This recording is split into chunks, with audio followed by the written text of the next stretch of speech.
एक बार एक बहुत बड़ा नेता एक साधु के छोटे से आश्रम में गया।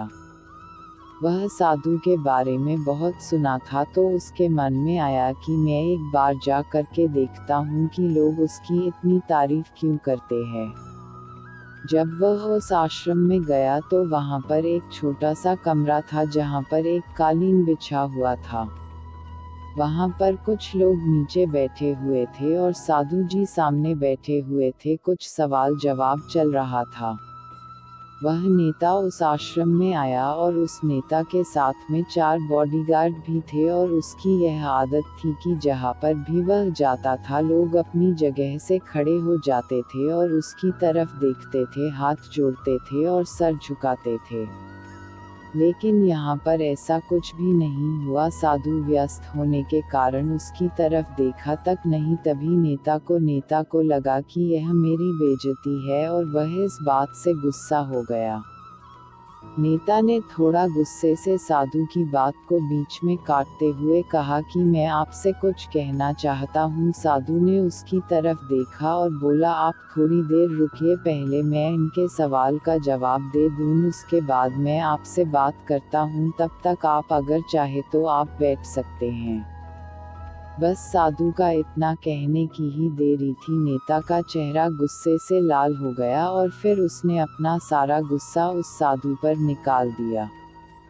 अभी तक वह नेता बहुत तमीज से आप कह करके बात कर रहा था, लेकिन अब वह तो तड़ाक पर उतर आया। नेता ने उस साधु को कहा, तुझे पता भी है मैं कौन हूँ और तू किससे बात कर रहा है? साधु ने उसकी तरफ देखा और कहा, मुझे इससे कोई फर्क नहीं पड़ता है कि आप कौन हैं, लेकिन आप जो कोई भी है, अगर आप चाहते हैं कि मैं आपके सवाल का जवाब दूं या आपसे बात करूं तो आपको कुछ देर रुकना होगा। और साधु की यह कहते हैं नेता गुस्से से पागल हो गया और वही सबके सामने चीखने चिल्लाने लग गया। अब मैं तुझे तेरी असली औकात दिखाऊंगा। तूने मुझसे पंगा ले करके ठीक नहीं किया, तुझे पता भी है मैं तेरे बारे में क्या सोचता हूँ।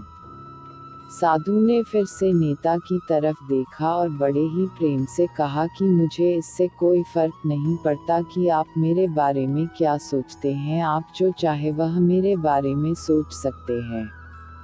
फिर नेता ने उससे कहा कि तू चाहे सुनना चाहता है या नहीं, लेकिन मैं तुझे यही सबके सामने बताऊंगा कि मैं तेरे बारे में क्या सोचता हूँ। तू कोई साधु नहीं है, तू एक बहुत ही घटिया इंसान है, तू एक ढोंगी है, पाखंडी है और यहाँ पर जितने भी लोग बैठे हैं उन सबको बेवकूफ़ बना रहा है। तेरा बस एक ही मकसद है, इन लोगों की जेब में जितना भी पैसा है वह सब तेरे पास में आ जाए। तू अपने फायदे के लिए इन लोगों का इस्तेमाल कर रहा है और अब मैं तुझे नहीं छोड़ने वाला हूँ। पूरी दुनिया के सामने तेरा पर्दाफाश करके रहूँगा। लेकिन उसके इतना बोलने के बाद भी हल्की सी मुस्कान उस साधु के चेहरे पर बनी ही रही। यह देखकर वह और भी तिलमिला गया और उसने कहा, अब बहुत हो गया। अब मैं यहाँ 1 मिनट भी नहीं रुकने वाला, लेकिन अभी भी तेरे पास मौका है। अगर मुझसे माफ़ी मांगनी है या मुझसे कुछ कहना है तो कह सकते हो। इतना सब होने के बाद भी साधु के चेहरे पर एक मुस्कान थी और वह बिल्कुल शांत था। और फिर उन्होंने अपनी आंखें बंद करी और फिर साधु ने अपनी आंखें खोली, हाथ जोड़े और कहा कि मुझे आपसे कोई गिला शिकवा नहीं है। आपके लिए मेरे मन में कोई भी गलत ख्याल नहीं है। जो भी मेरे बारे में आपने कहा वह आपकी अपनी सोच थी, तो मुझे आप में कोई भी बुराई नज़र नहीं आती है। मुझे आप बहुत ही भले इंसान लग रहे हैं। और साधु के इतना कहते ही नेताजी का दिमाग 7वें आसमान पर पहुंच गया। उसके चेहरे पर एक अजीब सी खुशी थी, क्योंकि उस साधु ने वही कहा जो बाकी सब लोग उस नेता को कहते हैं। और वह खुशी खुशी उस आश्रम से अपने घर की तरफ चला गया और जाकर के अपने पिताजी के साथ में बैठ गया।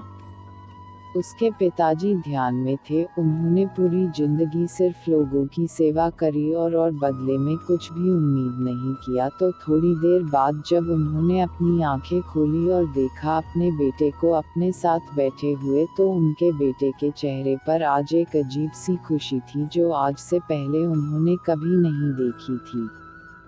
फिर उसने एक एक करके सब कुछ बताया कि आज क्या हुआ, किस तरह से वह आश्रम गया और वहाँ पर क्या हुआ, उसने क्या कहा और साधु जी ने क्या कहा। जब उसके पिताजी ने पूरी बात सुनी तो थोड़ा सा मुस्कुराए और अपने बेटे को देख करके बोले कि उन्होंने तुम्हारी तारीफ नहीं करी, क्योंकि उन्होंने वह नहीं कहा कि जो तुम हो, उन्होंने वह कहा कि जो वह खुद है, और तुमने जो भी कुछ उनको कहा वो नहीं कहा कि जो वो है, बल्कि तुमने वह कहा जो तुम खुद हो। यही बात वेदों में भी कही गई है, यथा दृष्टि तथा सृष्टि। यह दुनिया तुम्हें वैसी नहीं दिखती जैसी यह दुनिया है, यह दुनिया वैसी दिखती है तुम्हें जैसे तुम खुद हो। जिसकी नज़र जैसी है उसके लिए यह दुनिया वैसी ही है। तो अगर तुम अपनी दुनिया को बदलना चाहते हो तो उसका सिर्फ एक तरीका है, अपनी नज़र को बदलो।